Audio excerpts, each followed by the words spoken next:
Yes, I do. Yes, I do. My name is Eric Cabrera. I'm the founder of the Kwetu Film and Television School, the Kwetu Film Institute, and we are here at the famous Hollywood Studio Cafe. This is not only a cafe, but this is actually a space for the artist, a space for recording, a space that will actually see the showing of one of the most amazing TV shows that is coming up. It's called Queen and the Client. My name is Muvunyi Kyuzuzo Ash, and I'm casting as Queen in Queen and Clients. And we have one of the most amazing actress called Queenie, and she's going to be into this TV show that will not only be... I didn't say that. Boy, did you pay?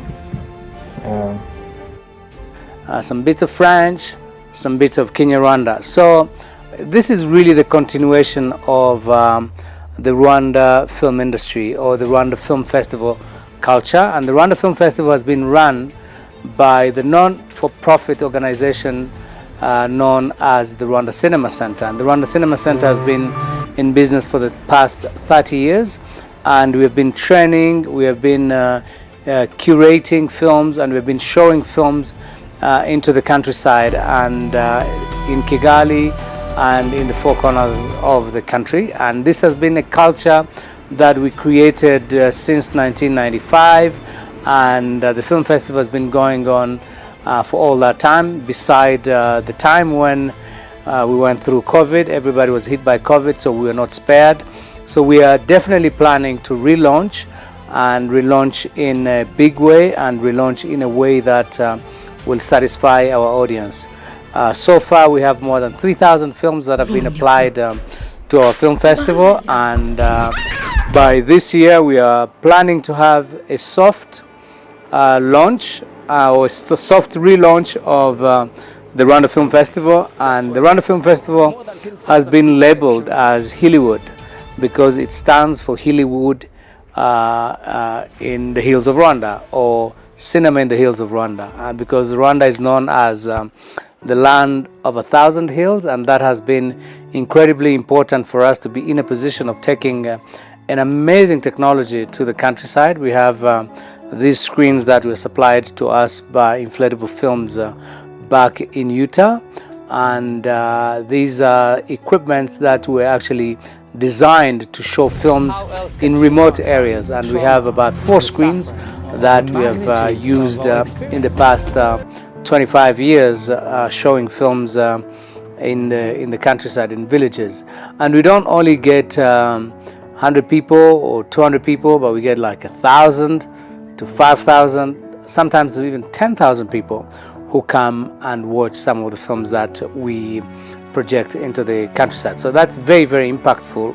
And the way how the curation is done by our former students who have become also our alumni, and these are films that are made in the local language, because most of our people in the community do not necessarily speak Kinyarwanda fully, rather speak English fully, but they speak Kinyarwanda. So most of the films are like, we showed a film we made in the past years, like Special Thieves or Graduation Day. These are films that really were impact around the country. So the audience reception has been incredibly powerful, because people will cheer, will bring the audience to come and interact with some of the actors and some of the people who have participated in the film. And the types of films that we normally show in the countryside, they are edutainment films. So these are films that are designed to educate and entertain the audience, who have been able to create a kind of sort of a connection with the local reality and the local settings. And that's why we have actually created these particular kind of sort of form of filming. And the innovation around our filming and our screening is that we normally use digital technology, so digital filmmaking, And within the digital filmmaking kind of format is we use a projector, video projector, and then we use these inflatable giant screens that really become a spectacle, not only for the local audience, even for international visitors, because we have had the likes of the Academy of Motion Picture that sent a delegation to Rwanda, 11 members of their team, to come and actually witness the joy and the excitement of an open air cinema. And we had even the opportunity to host the likes of Alfred Woodard and John Bailey. John Bailey was also the former president of the Academy of Motion Picture Arts and Sciences, the guys who organized the Oscars.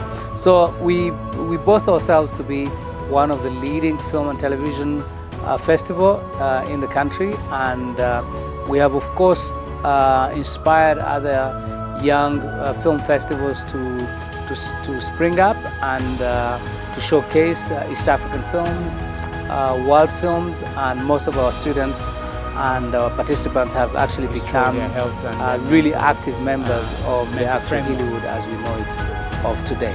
So I mean, this is how Hollywood stands, because there is a couple of documentaries that have been made that have been shown around the world and around the country.